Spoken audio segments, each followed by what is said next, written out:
लड़की याद आती है, वो लड़की याद आती है, वो लड़की याद आती है, वो लड़की याद आती है।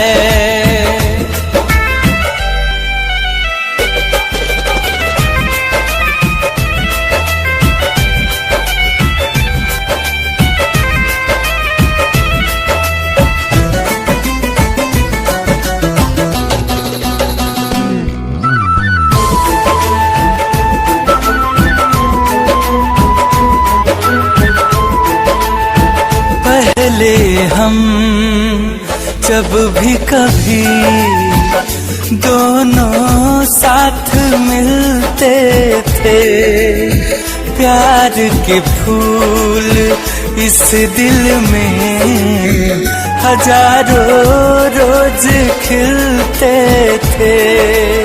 वो हर लम्हा लम्हा मेरा सच में कितना अच्छा था, सच में कितना अच्छा था।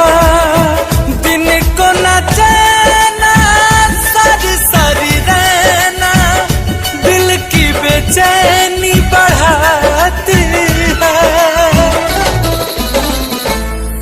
वो लड़की याद आती है, वो लड़की याद आती है, वो लड़की याद आती है, वो लड़की याद आती है।